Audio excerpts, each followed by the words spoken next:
Chapter 27. Reno Doherty sat in the next to the last seat on the left side of the school bus. He pressed his forehead against the window. He refused to sing along with his fellow baseball players from Canterbury Middle School. They were sure to beat the tar out of Norwich today, but he was upset. Coach Manciak said he wasn't sure if Reno would get to play or not. It was a big game, the last one. The coach thought their chances of winning were better if he kept his starters in. Reno was mad about that. He was a great ball player. It was his reputation that sucked. It was only half the reason he wouldn't sing 99 bottles of pop on the wall. What the heck is pop anyway? Reno thought. Is that soda? Doesn't Coach Manciak know he's not in the Midwest anymore? Reno rolled his eyes. The coach was waving his arms like he was conducting the New York Philharmonic. He pranced up and down the aisle like a fruitcake as he began the next verse, the 10th if Reno hadn't lost count. He wanted to ask Kathy to pull over and let him get off. He would walk home, heat stroke or no heat stroke. Death was fine with him if it got him away from his teammates. Their coyote-like howling gave him a headache. He flipped up the lock for the window's emergency exit and imagined jumping out. The sky was overflowing with puffy white clouds, floating in a sea of bright blue. Reno looked up at them. His blue eye changed color to match the sky. His left eye, as brown as dirt, deepened until it was almost black. The temperature rose 15 degrees in the last hour. It turned northeastern Connecticut into an oven. He was sure the hole in the ozone layer was right above them, not Antarctica. The bus pitched and thumped over some of the worst back road asphalt in the state. The heat was just what he needed. His mom worked tonight. He had to walk home from the school. More reason to get off here, Reno thought. It's closer to my house. Reno would have appreciated Mother Nature giving him a break from all the rain. He wouldn't be here now if they played the game the day they were supposed to. He wanted his summer vacation. He wanted to go to camp. Reno wanted to go to the moon, if it got him away from the structured-to-death backward people surrounding him. He and his mom moved to Canterbury a year ago from Manchester, a bigger town with a higher tolerance for people who were different. Reno was a 12-year-old nonconformist, 2 grades ahead of the other kids his age, with brown hair and heterochromia. He was a 5'4" tall boy on the fast track to mediocrity, trapped in Connecticut's version of Nowheresville. He was a dangerous influence and a troublemaker. That's what the town thought, so they shunned him. Why? Reno wondered angrily. Because I speak my mind? Because I voice my dissent? Or is it because I'm infinitely more intelligent than the amoebae surrounding me? More likely, it was because Reno was different. His eyes weren't normal, which meant he bore scrutiny. He was required to remain picked on and friendless until he grew up and moved on. He was at the plate with a full count, fouling away every potential third strike. It was the bottom of the 9th. Strike 1, his mother was divorced. Strike 2, his eyes weren't normal. Strike 3, not a chance. Reno was staying in the game until he stood up and walked away on his own accord. No one was going to shove him. At the intersection of Kinney Road and Water Street, they were taking the back roads because the bus was overloaded. Kathy stopped at a stop sign. The singing stopped with her. She took forever as she looked both ways before turning right onto Kinney. She was being extra careful. There were cops all over the place. She didn't need a ticket. Elliot Dinsdale, a 6th grader with dark brown hair and blue eyes, reluctantly sat next to Reno. He wanted to be near his older brother, Michael. He was 1 seat back on the opposite side. Elliot grumbled as he swung his legs into the aisle so he wouldn't have to make physical contact with their resident outcast. "Don't take up the whole seat or anything," Elliot muttered. The kids laughed. Reno rolled his eyes and moved closer to the window. Elliot didn't have anything against Reno. He talked to him on the phone sometimes, but he couldn't be nice to him in public. In a small town, and Canterbury was one of the smallest, reputation was everything. Elliot wasn't about to wreck his by letting anyone think he liked Reno or anything.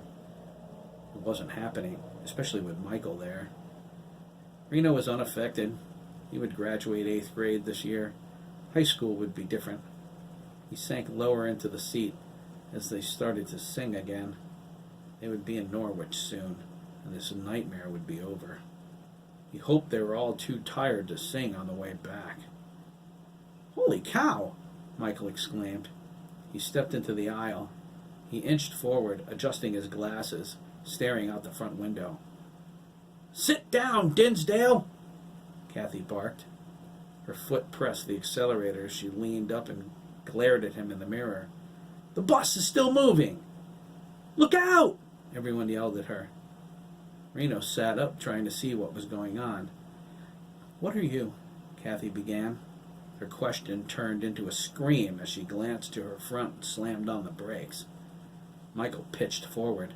He landed on his face by her feet. 2 8th graders flipped over the seats from the back and careened into the aisle. Reno slammed his chest against the seat in front of him. It knocked the wind out of him. He gasped for breath. The bus screeched to a halt. The inertia threw everyone forward and then back. The younger kids began to cry. Reno fought to get up so he could see what made Elliot's face turn white. He gazed over at his teammates, coughing as his lungs resumed working. They were staring toward the front, terrified, as Kathy pulled the emergency brake. Coach Mansiak mumbled something incoherent and fainted. Ricardo focused his eyes and saw what scared the daylights out of everyone. It scared the daylights out of him, too. A woman with glowing eyes was floating in the air in front of the bus. Her lips curled into a snarl. "Come here," she raged, crooking her finger at Kathy. Her voice exploded inside their heads. It felt like someone stabbed through their skulls into their brains. Everyone screamed. Michael kicked spastically at Coach Mansiak, waking him up. The coach got to his feet and threw Michael behind him. Kathy shook her head, holding her hands up. The floating woman scowled. "Right now, bitch!" She closed her fist and yanked backward. Kathy flew out of her seat and crashed through the windshield. Glass shot into the air and rained down onto the tar. Kathy sailed at the floating woman, who caught her by the throat. "This isn't the route you were supposed to be on, you idiot!" the woman raged. "It took me forever to find you, and now I'm pissed." "Good Lord!" Coach Mansiak cried. He reached out, pleading. His bald head glistened with sweat. "Put her down!" "No!" the woman spat. She glared at him, hoisting Kathy above her head. The bus driver's feet kicked as she choked. "Drop dead!" She thrust her free arm out at Coach Mansiak. The coach launched into the air, flying backward. He smashed out the rear exit, taking the emergency door with him. The boys watched him arc into the sky and fall, face first onto the pavement. His head smashed on impact. The door crashed down 10 feet away near the shoulder. They snapped their attention toward the front of the bus. Kathy jiggled spastically. The floating woman held her out, squeezing her throat until she crushed it. Kathy twitched and then went still. The boys stared at them, shocked. The floating woman dropped her. Kathy hit the road head first with a crack.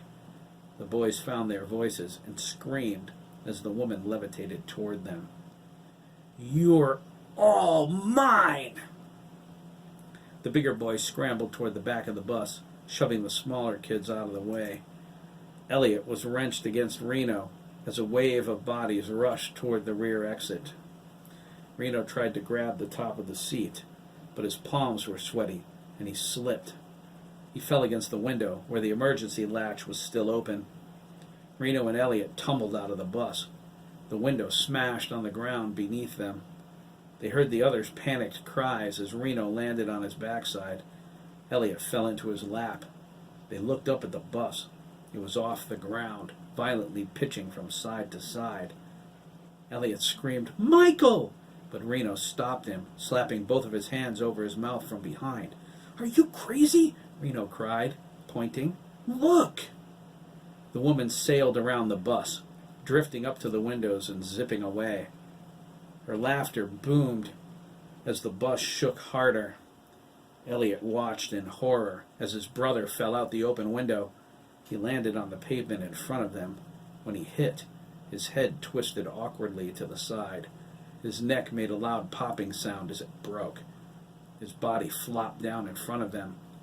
Elliot screamed at his brother's dead, staring eyes. Reno jumped up, dragging Elliot with him. They ran toward the woods, but they didn't get far. They were pulled off their feet by an unseen force and yanked backward. Elliot was snatched right out of his Reeboks. The boys raced through the air, their arms flailing. They came to an abrupt halt and flipped over vertical. Reno and Elliot stared into the glowing eyes of the woman killing their classmates. She pulled the front of their baseball pants out and peeked inside. Her expression darkened. "You don't have what I need," she cried, and released them. They landed on their backsides.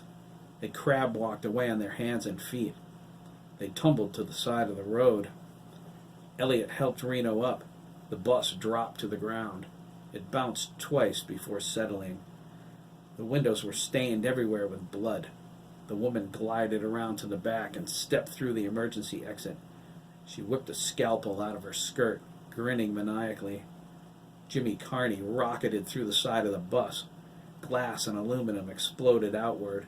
He flew over Reno and Elliot's heads. They followed their star pitcher's trajectory. Jimmy rammed backward into a large pine tree. A broken branch crunched through his back and came out his chest, ripping through his baseball jersey. His eyes bulged as he gripped the bloody end of it. He slumped forward, blood running down his torso. "But he does!" the woman cried, poking her head out of the hole. Reno and Elliot screamed.